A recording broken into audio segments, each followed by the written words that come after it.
Hello, dear highly esteemed viewers. I'm Anthony Brown again, bringing you another episode of Legal Discussions. Today I'm discussing feminist criminology.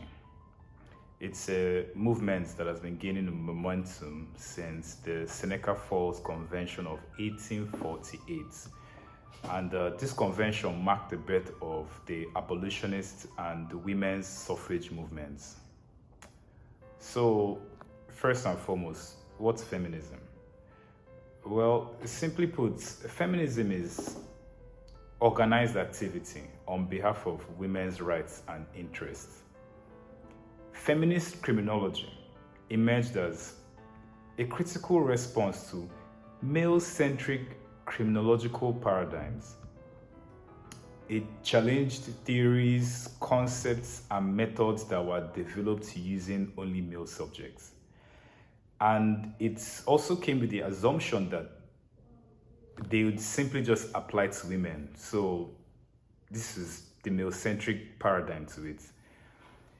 What applies to men also applies to women. Criminality deduced from criminological studies, from the classical school to the positivists to the neoclassics, they just assume that they would apply to women too. So that's where the criminologist feminism theory comes from.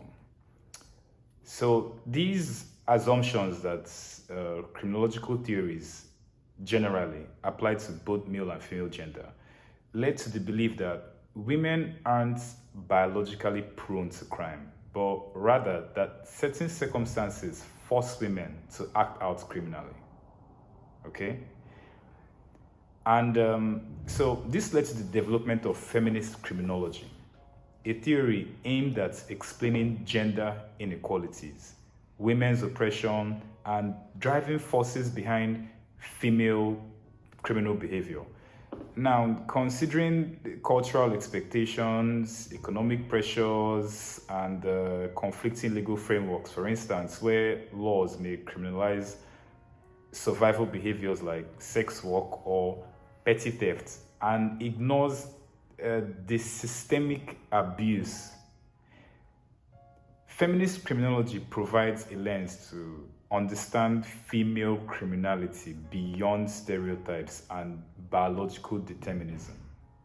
Now, we just talked about it briefly. Biological determinism is the idea that behavior generally is governed by innate biological traits, that our actions are beyond our control, but as a result of genes and information contained in our DNA that were passed down to us from our ancestors.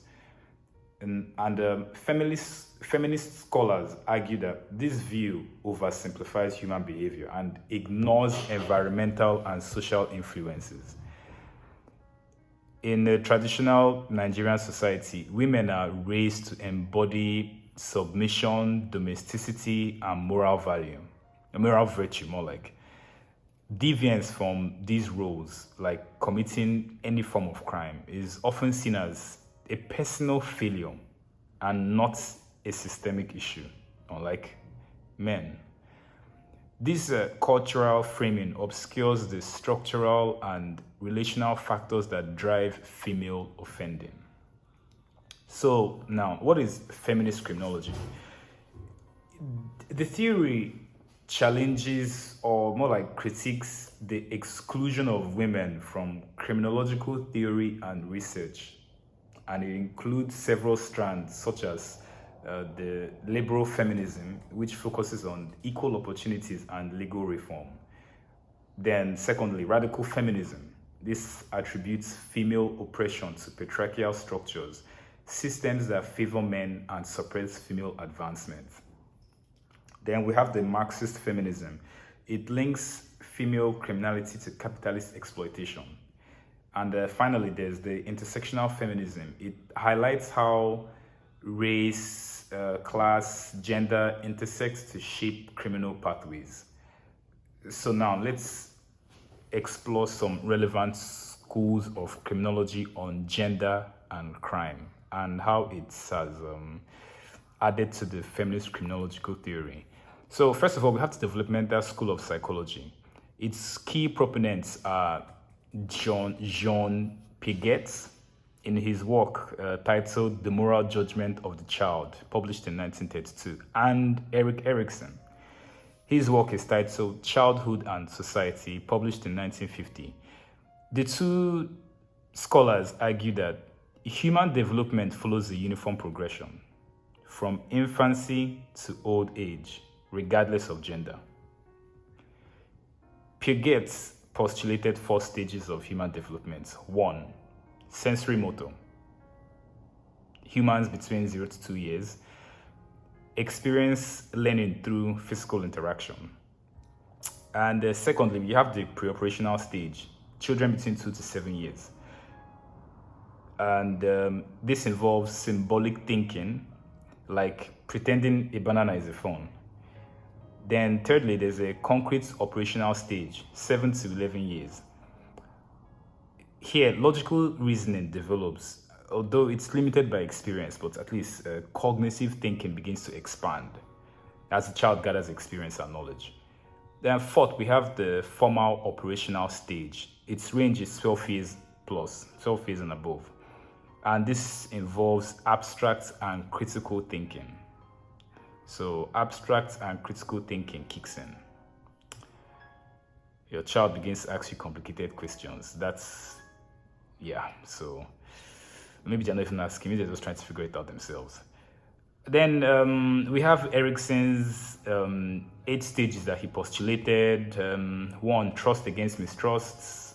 These stages range from childbirth to old age, and they are 1, trust versus mistrusts, autonomy versus shame, initiative versus guilt, industry versus inferiority, identity versus role confusion, intimacy versus isolation, generativity versus stagnation, and finally, the 8th stage, integrity versus despair.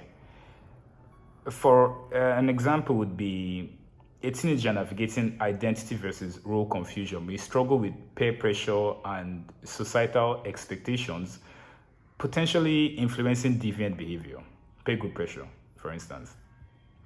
Now, the critics of the Developmental School of Psychology argue that this school assumes gender-neutral development.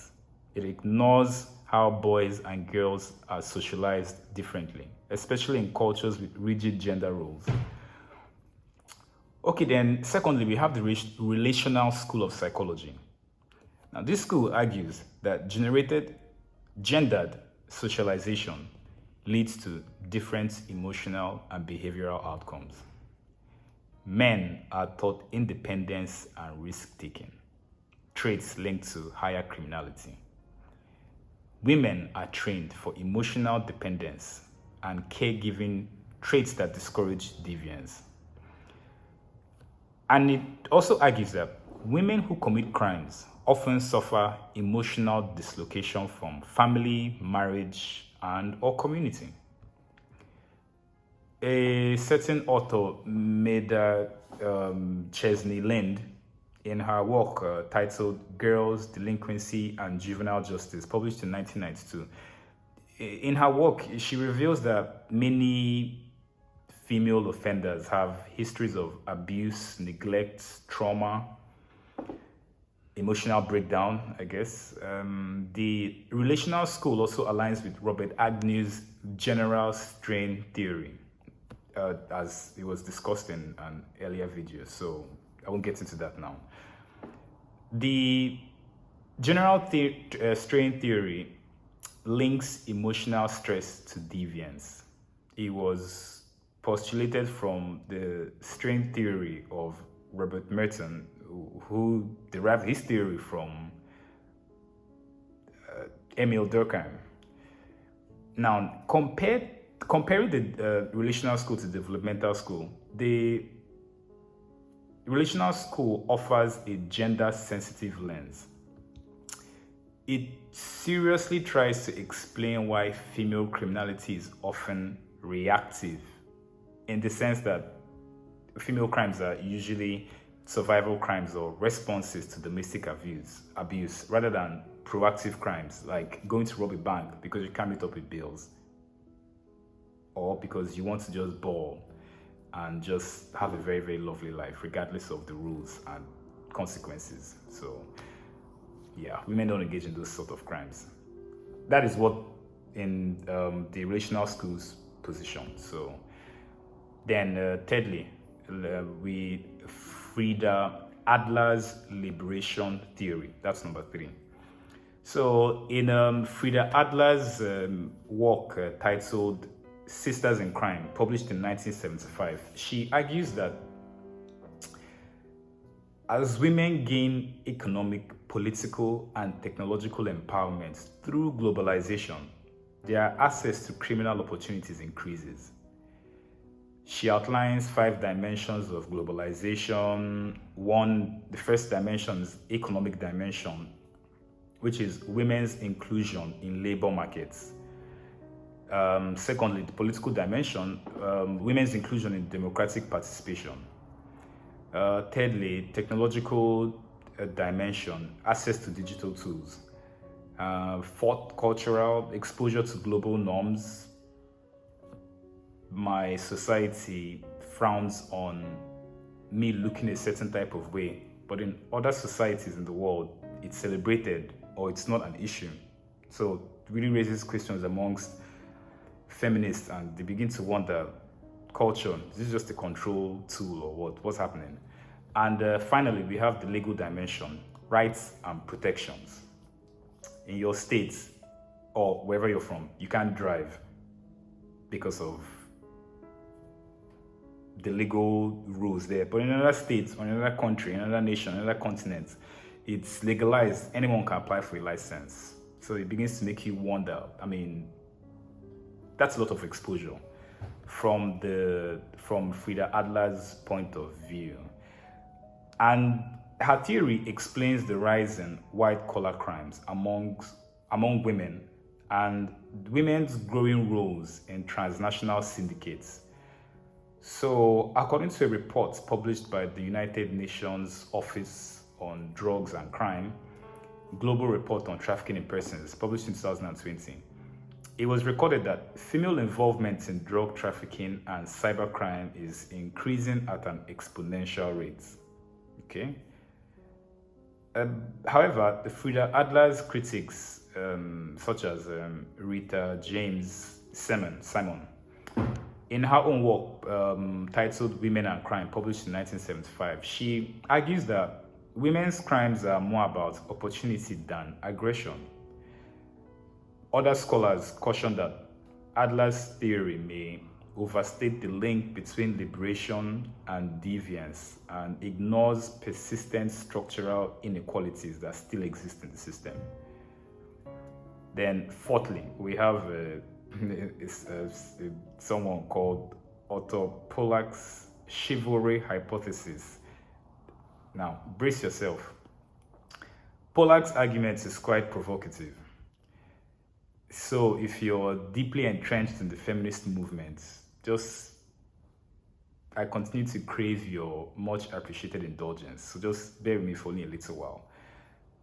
Pollak's thesis in his work titled The Criminality of Women, published in 1950, he claims that women are perceived as less criminal due to societal chivalry, but are actually more dangerous and deceptive.